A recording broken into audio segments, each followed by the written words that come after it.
Hello दोस्तों, नमस्कार। एक बार फिर आपका हमारे यूट्यूब चैनल में स्वागत है।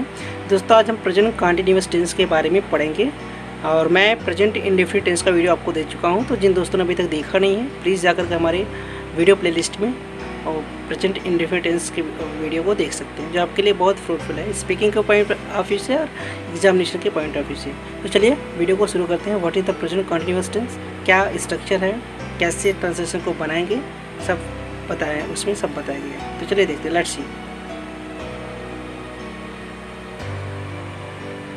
तो आप यहाँ पे देख रहे हैं कि प्रेजेंट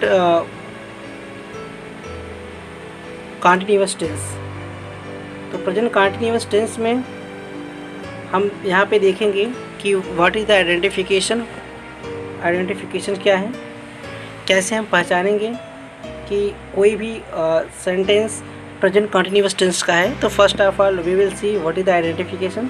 आइडेंटिफिकेशन यहाँ है कि व्हेन रहा है, रही है, रहे हैं, these types of word will come in the last of the sentence, then we will know it is present continuous tense।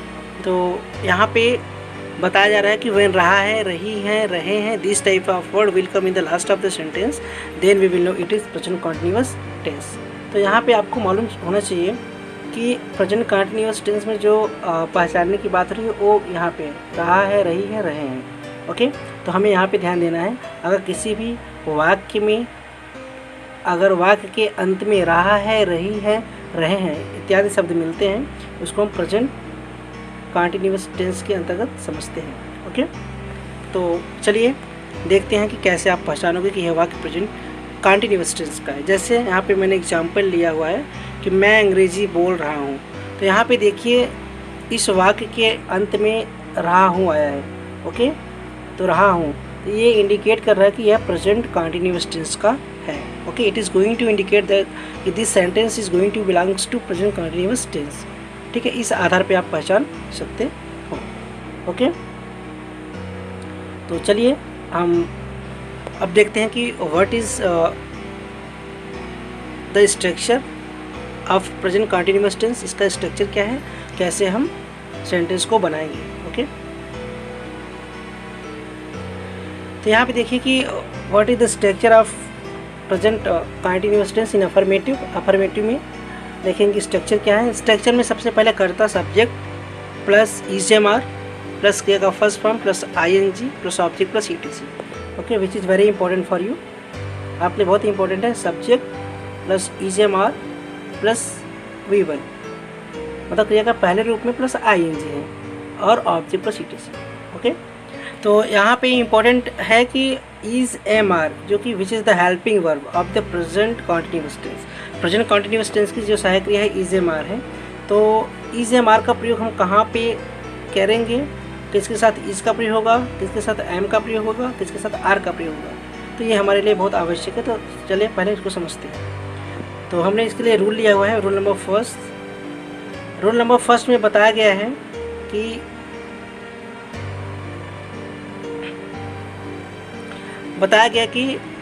He she it तथा सिंगुलर सब्जेक्ट के साथ हम इसका प्रयोग करते हैं। तात्पर्य यह हुआ कि किसी व्यक्ति के किसी का नाम या ही सी इट, मतलब कोई भी सिंगुलर सब्जेक्ट हो या किसी का नाम हो, तो उसके साथ हम इसका प्रयोग करेंगे। ओके, यहाँ पे we are going to use is. अगर किसी का नाम आता है, it means it can be said कि सिंगुलर सब्जेक्ट होना चाहिए। He she it, Ram Shyam Geeta, अगर किसी का नाम आता है वहाँ पे हम इसका प्रयोग करेंगे। Okay, this is important for you. Next है आई के साथ एम का प्रयोग। तो यहाँ पे एम का प्रयोग हम आई के साथ केवल करेंगे। Okay, I is the subject, I ऐसा करता है जिसके साथ हम एम का प्रयोग करेंगे। ओके, और वी और यू और दे, ओके, वी यू दे के साथ हम आर का प्रयोग करेंगे। तात्पर्य कि जितने इसके अलावा वी यू दे और जो भी प्लूरल सब्जेक्ट आपको मिलेंगे वहाँ पे हम आर का प्रयोग करेंगे। ओके, आई को छोड़ करके आई के साथ एम का प्रयोग और वी यू दे तथा बहुवचनकर्ताओं के साथ हम आर का प्रयोग करेंगे। ओके, तो चलिए देखते हैं तो ये कैसे होता है। तो यहाँ पे देखिए कि आप स्ट्रक्चर यहाँ पे देख रहे हो कि स्ट्रक्चर कैसा है। यहाँ पे subject plus is am are plus verb क्रिया का पहला रूप plus ING plus object plus E T C. तो यहाँ पे वर्ब में आईएनजी यूज करना रहेगा, क्रिया के फर्स्ट फॉर्म में हम आईएनजी यूज करेंगे। तो मैंने बताया था आपको किसी भी सेंटेंस को बनाने के लिए सबसे पहले हम कर्ता को पहचानते हैं, क्रिया को पहचानते हैं, तो जो कि हमारे लिए बहुत इंपॉर्टेंट है। विदाउट कर्ता या सब्जेक्ट को पहचाने हम सेंटेंस को नहीं बना सकते हैं। तो यहाँ पे सेंटेंस दिया गया है, here is sentence for you कि वह बाजार जा रहा है। ओके, वह बाजार जा रहा है, इसमें सब्जेक्ट क्या है, क्योंकि आप पहचान में बताया गया था ना कि रहा रही के बाद किसी भी वाक्य के अंदर में रहा है, रही है, रहे हैं इत्यादि सब रहते हैं, इसको हम प्रेजेंट कंटिन्यूअस टेंस के अंतर्गत समझते हैं। यहाँ पे देखिए आपके जितने भी वाक्य इसमें दिया गया है सब में रहा है, रहा हूँ, रही हैं इत्यादि शब्द आ रहा है। तो ये इससे साबित होता है कि प्रेजेंट कंटिन्यूअस टेंस का है। तो ट्रांसलेशन बनाने के लिए चलिए समझते हैं कि कर्ता कैसे पहचानेंगे, क्रिया कैसे पहचानेंगे। Okay, let's understand. तो वह बाजार जा रहा है, तो इसमें सब्जेक्ट क्या है। तो मैंने बताया था किसी वाक्य में सब्जेक्ट को पहचानने के लिए उस वाक्य में कौन से क्वेश्चन करेंगे। तो कौन बाजार जा रहा है, वह बाजार जा रहा है, तो यहाँ पे वह कर्ता हो गया। Okay, he is going to subject, तो वह सब्जेक्ट है। Okay, he is the subject here. ठीक है, तो इसमें अब फिर वर्ब क्या है, क्रिया को कैसे पहचानेंगे। क्रिया का तात्पर्य मैंने बताया था कि जिसके अंत में ना नी रहता हो, जैसे जाना, खाना, लेना, पीना, देना। तो वाक्य में देखिए ना आ रहा है ऐसा, जैसे वह बाजार जा रहा है, मतलब जाने का काम हो रहा है ना, जाना, तो जाना हो गया आपका यहाँ पे वर्ब। ओके, जैसे मैं किताब पढ़ रहा हूँ, यहाँ पे पढ़ना, यहाँ पे हो गया आपका वर्ब। सपना चाय पका रही है, पकाना। ओके, ये हो गया आपका वर्ब। वह मुझे पढ़ा रही है, ये हो गया वर्ब, पढ़ाना। तो लाइक दिस आप इसको पहचान सकते हो वर्ब। तो चलिए हम समझते हैं कि अब कैसे हम सेंटेंस को फॉर्मेट करेंगे। ओके, यहाँ पे वह बाजार जा रहा है, तो वह मतलब सब्जेक्ट मैंने पहचान लिया ही कैसा सब्जेक्ट है, सिंगुलर है। तो आपको याद होगा कि सिंगुलर सब्जेक्ट के साथ हम इसका प्रयोग करते हैं। तो उसके बाद सब्जेक्ट मैंने लिख दिया अकॉर्डिंग टू स्ट्रक्चर। देखिए सब्जेक्ट यहाँ पे ही आ गया, सब्जेक्ट इज एम आर में से इस सब्जेक्ट के साथ ही के साथ किसका प्रयोग हो रहा है, इसका प्रयोग, क्योंकि सिंगुलर सब्जेक्ट है, इसका प्रयोग होगा। उसके बाद क्रिया का फर्स्ट रूप, क्रिया क्या है यहाँ पे, जाना, गो, तो गो में प्लस आईएनजी, तो गोइंग हो गया। कहाँ जा रहे हैं, मार्केट, तो he is going to market, और बाजार जा रहा है। तो आपको इस प्रकार से सेंटेंस बनाना है, जैसा कि आपका सेंटेंस बना। फिर जैसे मैं किताब पढ़ रहा हूँ, वेरी वेरी इंपॉर्टेंट, मैं किताब पढ़ रहा हूँ, तो what is the subject in this sentence. इसमें सब्जेक्ट क्या है, सब्जेक्ट को पहचानने के लिए कौन किताब पढ़ रहा है, यहाँ पे आ गया है सब्जेक्ट आपका, मैं किताब पढ़ रहा हूँ, तो यहाँ पे आई सब्जेक्ट हो गया। Okay, I is the subject here. Subject के बाद इज एम आर लिखना है स्ट्रक्चर के अकॉर्डिंग टू, देखिए यहाँ पे। ओके, तो इज एम आर आई के साथ किसका प्रयोग होगा, तो वहाँ पे आई के साथ एम का प्रयोग मैंने बताया था, रूल में लिखा हुआ है।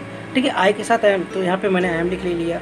उसके बाद क्रिया का पहला रूप प्लस आईएनजी, तो इसमें क्रिया क्या है, पढ़ना, पढ़ना में आईएनजी लगाइए। रीड में पढ़ना होता है आईएनजी, रीडिंग, क्या पढ़ रहे हैं, ऑब्जेक्ट क्या है यहाँ पे, किताब, तो बुक, आई एम रीडिंग। तो इस आधार पे आप जो है ट्रांसलेशन को बनाएंगे। ठीक, on the basis of this structure also here you can make example. जैसे सपना चाय पका रही है, सपना इज प्रिपेयरिंग टी। ओके, सपना इज प्रिपेयरिंग टी, यहाँ पे सपना सब्जेक्ट हो गया। उसके बाद सपना सिंगुलर सब्जेक्ट है, इसलिए उसके साथ इसका प्रयोग हो रहा है। उसके बाद आपका वर्ब क्या है, प्रिपेयर, उसमें आई प्रिपेयरिंग। उसके बाद क्या पका रहे, टी, चाय, तो that it can be written like this, Sapna क्या पका रही, सपना इज प्रिपेयरिंग टी। वह मुझे पढ़ा रही है, how will you make it, कि वह मुझे पढ़ा रही है, कौन मुझे पढ़ा रहा है, वह, he is subject, she is subject, वह मुझे पढ़ा रही, तो यहाँ पे सी सब्जेक्ट हो गया। और सी के साथ इसका प्रयोग होगा, सिंगुलर है तो इस हो गया। पढ़ाना, टीच में आईएनजी, वर्ब में आईएनजी लगाओगे आप। ओके, तो टीचिंग, किसको, मुझे, तो सी इज टीचिंग में। तो इस प्रकार से आपका सेंटेंस बन गया। तो आपको ऐसे ही सेंटेंस को बनाना है। तो चलिए हम और भी एग्जाम्पल को देखते हैं, which is very fruitful for us. देखिए जैसे कि वे क्रिकेट खेल रहे हैं। ओके, यहाँ पे आप बनाएंगे they are playing cricket. Okay, they are playing cricket, they मतलब वे, इसके साथ दे के साथ आर का प्रयोग होगा, क्योंकि यह प्लूरल है, प्लूरल सब्जेक्ट है। ओके, इसलिए यहाँ पे मैंने आर का प्रयोग किया, दे आर प्लेइंग क्रिकेट। हम बगीचे से फूल तोड़ रहे हैं, we are plucking flower from the garden. Okay, Ravi बाजार जा रहा है, Ravi is going to market. मैं कार चला रहा हूँ, तो I am driving car. Okay,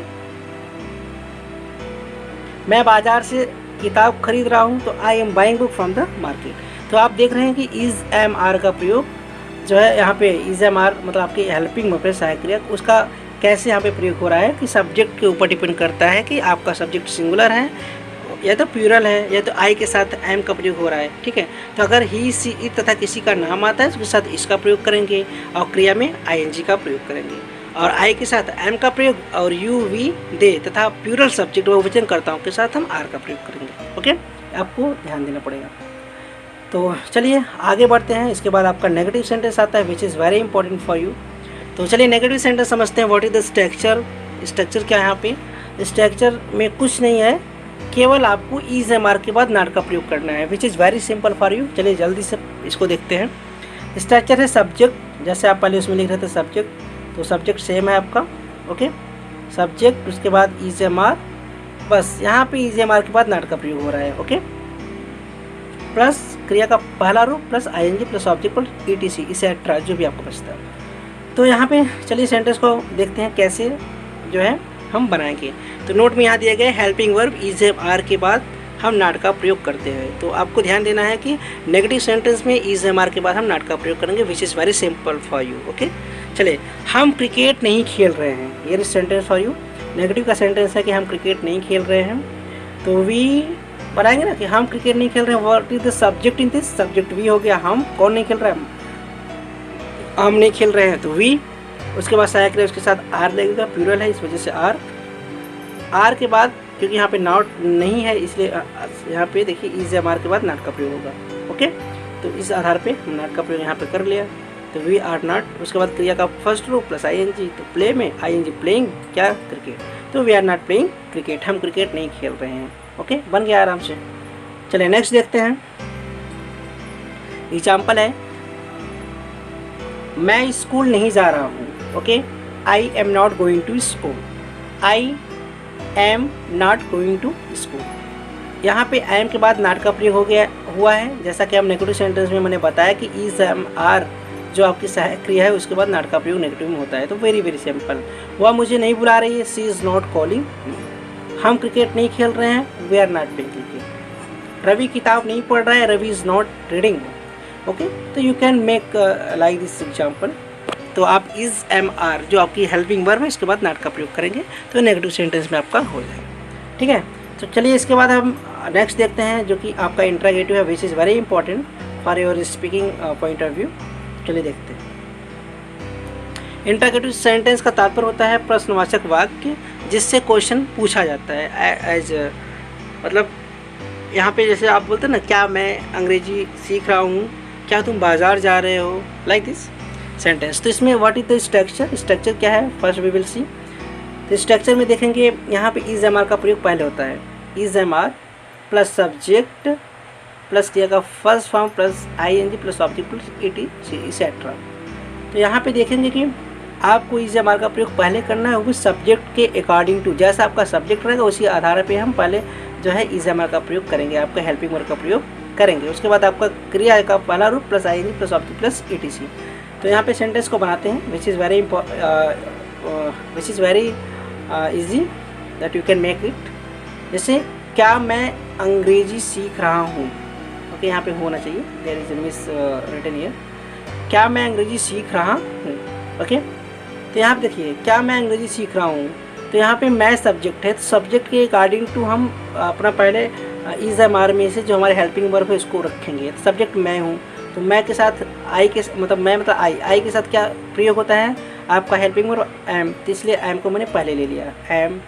उसके बाद आपका यहाँ पे सब्जेक्ट लिखना है, तो आई एम आई। वर्ब क्या है, सीखना, लर्न, तो लर्न में आएंगे लर्निंग, क्या सीख रहे हैं, इंग्लिश, तो हो गया ना एम आई लर्निंग इंग्लिश।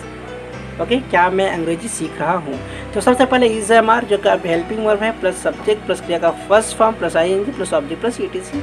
ठीक है, तो उस आधार पे आपने देखा कि आप वाक्य में कर्ता के अकॉर्डिंग टू आप अपने जो है हेल्पिंग वर्ब को पहले रखेंगे, उसके बाद सब्जेक्ट को रखेंगे, उसके बाद क्रिया का फर्स्ट फॉर्म में प्लस आईएनजी प्लस ऑब्जेक्ट। ठीक है, नेक्स्ट एग्जाम्पल देखते हैं। जैसे क्या हुआ मुझसे बात कर रही है।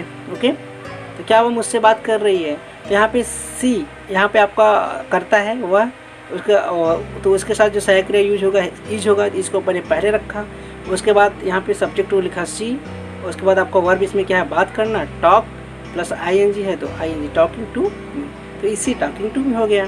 क्या तुम खाना पका रहे हो, okay, is there sentence.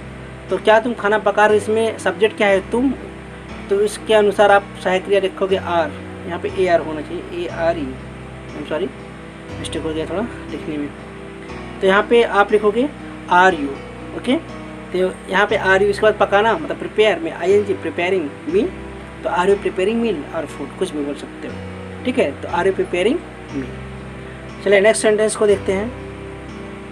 Example यहाँ पे दिया गया है, क्या तुम बगीचे से फूल तोड़ रहे हो, वेरी इजी।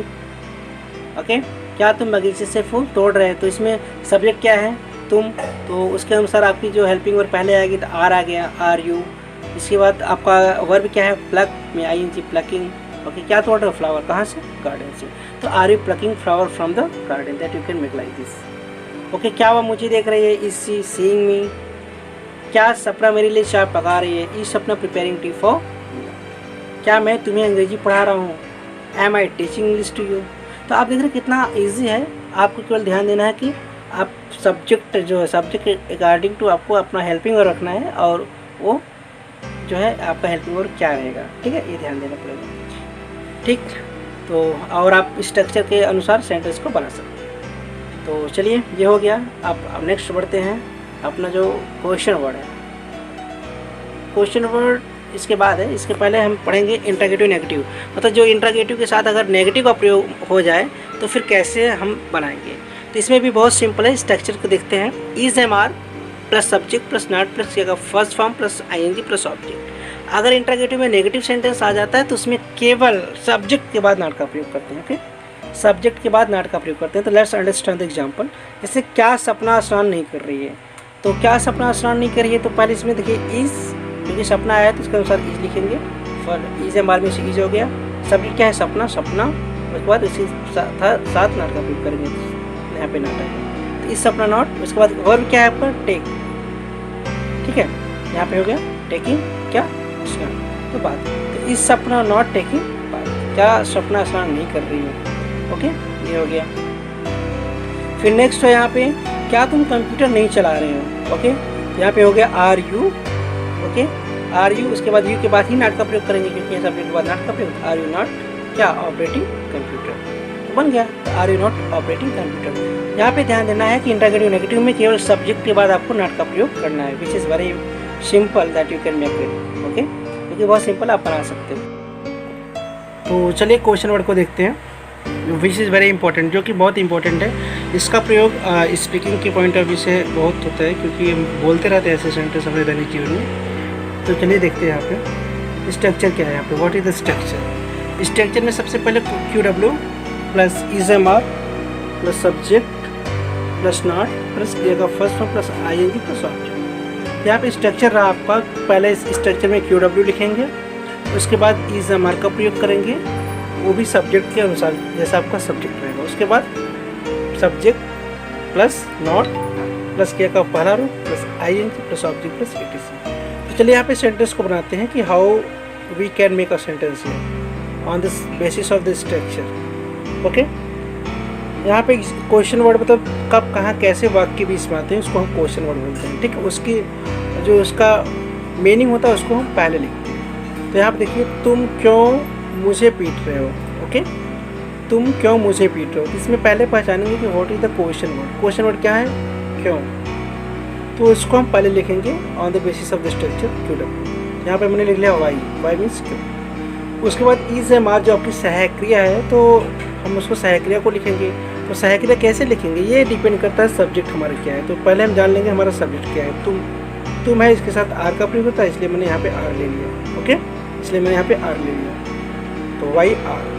उसके बाद आपका सब्जेक्ट क्या है, तुम, ये तो क्लियर हो चुका है, यहाँ पे लिख लिया वाई आर यू। उसके बाद नॉट का प्रयोग, तो अगर इसमें नहीं है तो उसका प्रयोग नहीं करेंगे, अगर नहीं रहेगा तो वहाँ पे नॉट का प्रयोग करेंगे। यहाँ पे वर्ब लिखेंगे, फिर वर्ब क्या आपका है, पीटना, तो पीट प्लस आई एन जी, पीटिंग, ऑब्जेक्ट तो हो गया ना, तुम क्यों मुझे पीट रहे हो, तो why are you beating. Okay, next है, तुम क्यों टीवी देख रहे हो। ओके, तुम क्यों टीवी देख रहे हो। ओके, यहाँ पे क्वेश्चन वर्ड क्या है, क्यों। ठीक, तो वाई हो गया। उसके बाद यहाँ पे सब्जेक्ट क्या है, तुम, तो यहाँ पे उसके अनुसार सहक्रिया आपकी क्या लगेगी, आर लगेगा, तो वाई आर, उसके बाद यू, और इसमें वर्ब क्या है, वॉच, तो वॉचिंग क्या देख रहे हैं, टीवी, तो why are you watching TV. तो बहुत आसान है। तो on the basis of the structure you can formulate the sentence. Okay, चलिए नेक्स्ट देखते हैं क्या एग्जाम्पल यहाँ पे दिया गया है। यहाँ पे एग्जाम्पल दिया गया है कि तुम मुझसे अंग्रेजी क्यों नहीं बोल रहे हो। ओके, यहाँ पे नॉट का प्रयोग हुआ है, तो यहाँ पे आपको बताया गया कि सब्जेक्ट के बाद हम नॉट का प्रयोग कर लेंगे उसमें। तो why are you not speaking English, तो यहाँ पे देखिए सब्जेक्ट के बाद हमने नॉट का प्रयोग किया। तो यहाँ पे कब कहाँ कैसे, जो क्वेश्चन वर्ड है उसको पहले मैंने लिखा क्यों, मतलब वाई, सब्जेक्ट यू है उसके साथ आर का प्रयोग है, इसलिए यहाँ पे वाई आर यू, उसके बाद नॉट का प्रयोग है, तो यहाँ पे नॉट हो गया। तो ये कंफर्म हो गया कि जो है कि नेगेटिव सेंटेंस अगर इंटरगेटिव में नॉट आ जाए, नेगेटिव आ जाए, तो वहाँ पे यू के बाद हम नॉट का प्रयोग करेंगे। तो why are you not speaking English with me, तो मुझसे अंग्रेजी क्यों नहीं बोल रहे हो। ओके, हो गया।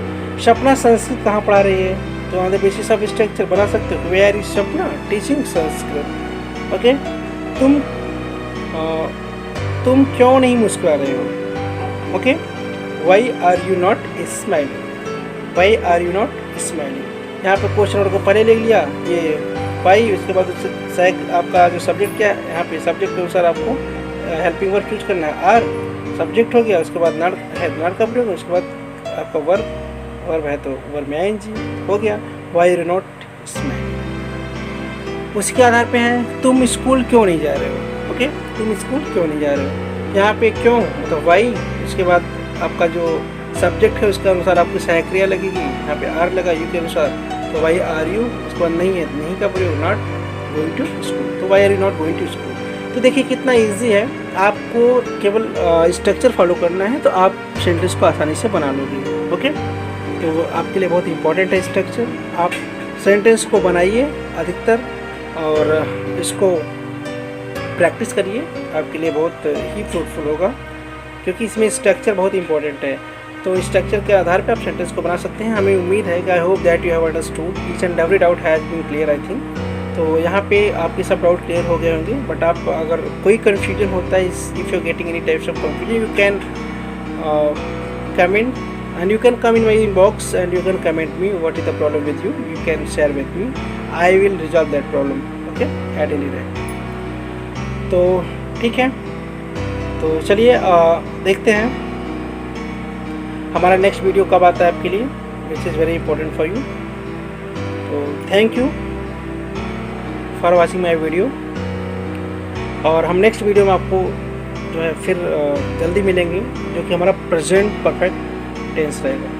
तब तक के लिए दोस्तों नमस्कार।